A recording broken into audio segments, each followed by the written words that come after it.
Vencendo as decepções. Saudações a todos os irmãos resilientes de todas as igrejas espalhadas pelo mundo. Falo resilientes porque é isso que precisamos ser.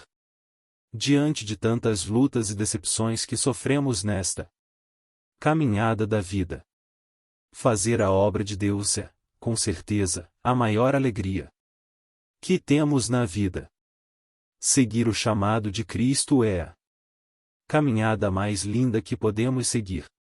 Agora, não é um caminho fácil. Nesse percurso nos encontramos com pessoas que nos traem, que nos perseguem e conspiram contra nós. E é muito comum ficarmos extremamente decepcionados com atitudes assim. Mas afinal de contas, o que é decepção?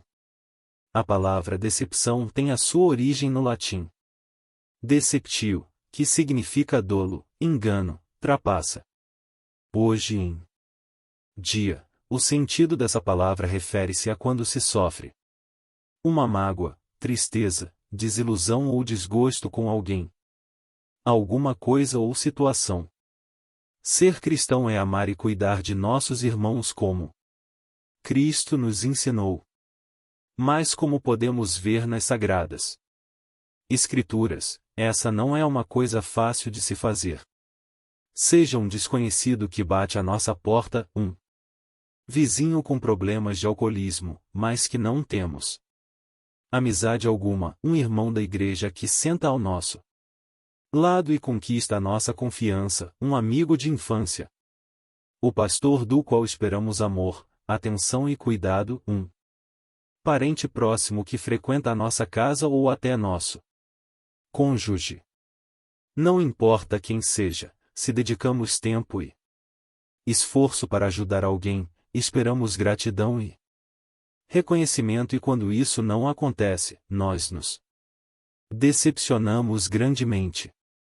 Eu posso dizer que essas decepções não são únicas e exclusivas da caminhada cristã, afinal passamos por isso também com os relacionamentos pessoais, trabalho, família e nas relações afetivas.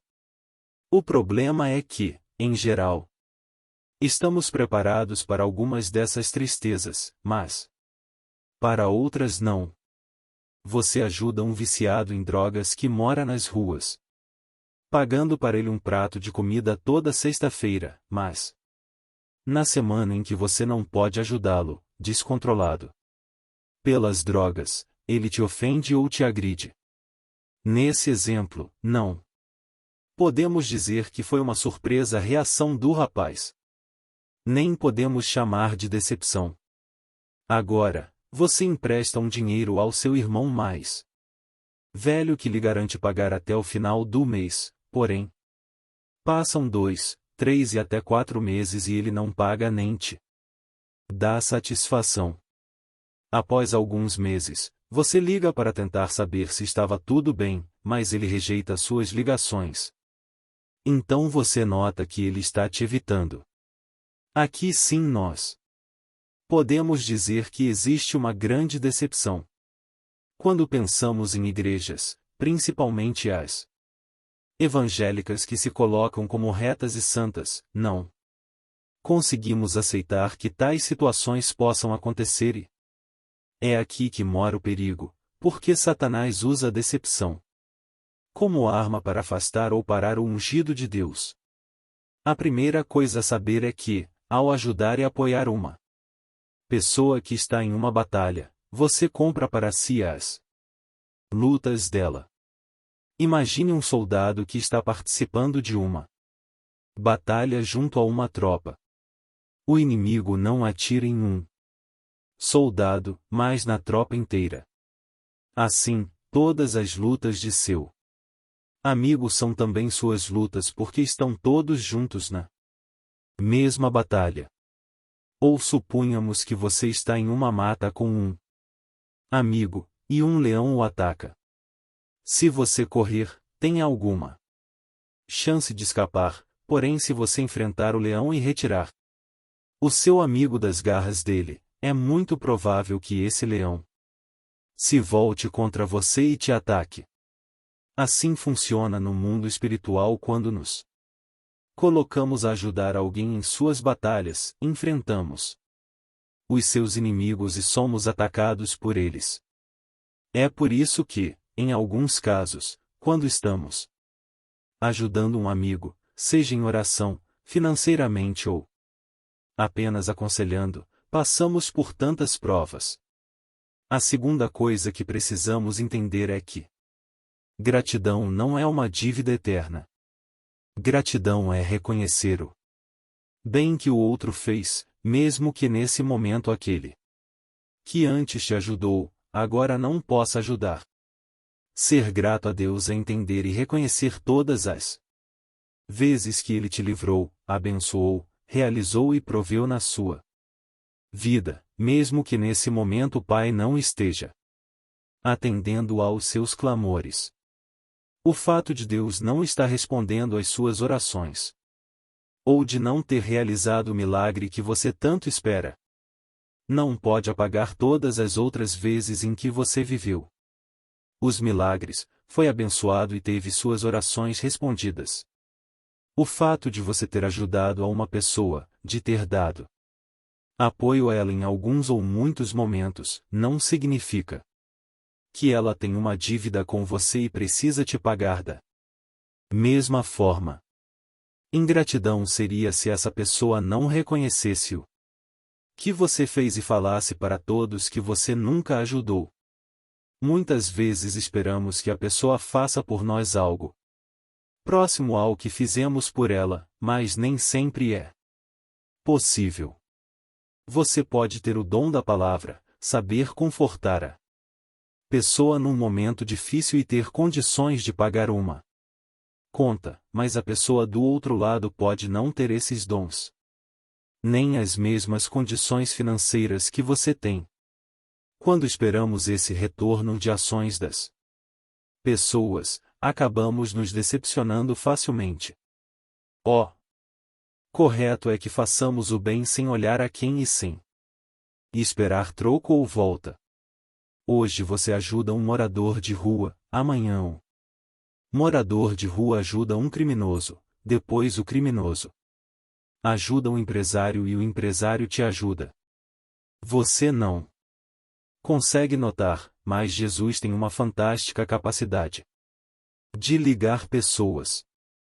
E a terceira e última observação é que, mesmo quando alguém age de forma ingrata ou injusta conosco, traindo, mentindo, negando, enganando, e devemos saber separar o homem, a igreja e Deus. Quem errou com você foi o homem. Não foi Deus. Nem Jesus ou os outros irmãos da igreja. A Bíblia nos ensina a perdoar. Mesmo que a pessoa erre muitas vezes, devemos perdoar. Dessa forma, entendemos que não perdoar é uma falha no caráter cristão que se torna ainda mais agravante quando, além de não perdoar, ainda culpamos a todos e a Deus por aquele erro. Jesus escolheu 12 homens para serem seus discípulos diretos. Ao amanhecer, chamou seus discípulos e escolheu 12 deles, a quem também designou como apóstolos, e Simão, a quem deu o nome de Pedro, seu irmão André, Tiago, João, Filipe, Bartolomeu, Mateus, Tomé, Tiago, filho de Alfeu, Simão, chamado Zelote, Judas, filho de Tiago, e Judas Iscariotes, que veio a ser o traidor. Lucas 6:13, 16, a NVI. Esses homens seriam uma espécie de seus imitadores e representariam o seu ministério. Eles deveriam ser fiéis e confiáveis, porém não é bem isso que podemos notar nos relatos bíblicos. Então Satanás entrou em Judas, chamado Iscariotes, um dos 12. Judas dirigiu-se aos chefes dos sacerdotes e aos oficiais da guarda do templo e tratou com eles como lhes poderia entregar Jesus. A proposta a muitos alegrou, e lhe prometeram dinheiro. Ele consentiu e ficou esperando uma oportunidade para lhes entregar Jesus, quando a multidão não estivesse presente. Lucas 22 2.3-6 NVI. Sabemos que os discípulos pareciam não entender tudo o que o mestre ensinava, eram desatentos e vaidosos. Enquanto ele ainda falava, apareceu uma multidão conduzida por Judas, um dos 12. Este se aproximou de Jesus para saudá-lo com um beijo. Mas Jesus lhe perguntou: Judas, com um beijo você está atraindo o Filho do Homem? Lucas 22 2.47-48 ANVI. Um dos seus discípulos o traiu e, com um beijo, o entregou, pois o havia vendido por 30 moedas. Mas ele respondeu: Estou pronto para ir contigo para a prisão e para a morte. Respondeu Jesus: Eu lhe digo, Pedro, que antes que o galo cante hoje, 3 vezes você negará que me conhece. Lucas 22 2.33-34 ANVI. Outro discípulo negou que o conhecia 3 vezes seguidas na noite em que ele, o Mestre Jesus, foi preso.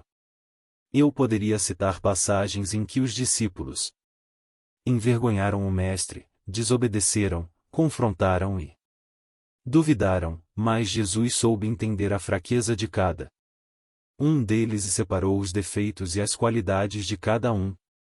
Então Jesus lhes disse: E ainda esta noite todos vocês me abandonarão. Pois está escrito: E ferirei o pastor, e as ovelhas do rebanho serão dispersas. Mateus 26:31 ANVI. Veja a oração que Jesus fez ao Pai um pouco antes de ir para o jardim e ser preso. Eu revelei teu nome àqueles que do mundo me deste. Eles eram teus, tu os deste a mim. E eles têm guardado a tua palavra. Agora eles sabem que tudo o que me deste vem de ti. Pois eu lhes transmiti as palavras que me deste, e eles as aceitaram. Eles reconheceram de fato que vim de ti e creram que me enviaste. Eu rogo por eles. Não estou rogando pelo mundo, mas por aqueles que me deste, pois são teus. Tudo o que tenho é teu, e tudo o que tens é meu. E eu tenho sido glorificado por meio deles. Não ficarei mais no mundo, mas eles ainda estão no mundo, e eu vou para ti. Pai Santo, protege-os em teu nome, o nome que me deste, para que sejam um, assim como somos um. Enquanto estava com eles, eu os protegi e os guardei pelo nome que me deste. Nenhum deles se perdeu, a não ser aquele que estava destinado à perdição, para que se cumprisse a Escritura. Agora vou para ti, mas digo estas coisas enquanto ainda estou no mundo, para que eles tenham a plenitude da minha alegria. Dei-lhes a tua palavra, e o mundo os odiou. Pois eles não são do mundo, como eu também não sou. Não rogo que os tires do mundo, mas que os protejas do maligno. Eles não são do mundo, como eu também não sou. Santifica-os na verdade, a tua palavra é a verdade. Assim como me enviaste ao mundo, eu os enviei ao mundo. Em favor deles eu me santifico, para que também eles sejam santificados pela verdade. João 17:6-19 NVI. Essa não é uma oração de quem está com raiva de ser traído, negado e abandonado por aqueles que tanto cuidou.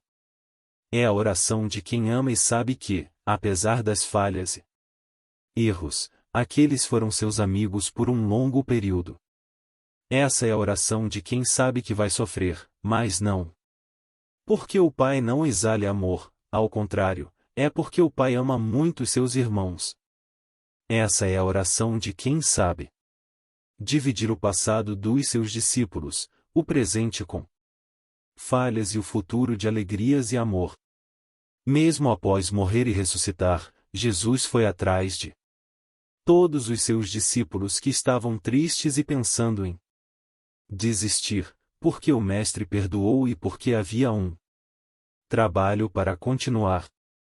Queridos irmãos, eu quero encerrar esta carta pedindo que você não permita que as decepções deste mundo parem o ministério que Deus colocou sobre a sua vida. Ao invés disso, perdoe aqueles que erraram com você, procure aqueles que você decepcionou e clame pelo perdão deles. Coloque o seu chamado no reino como algo prioritário.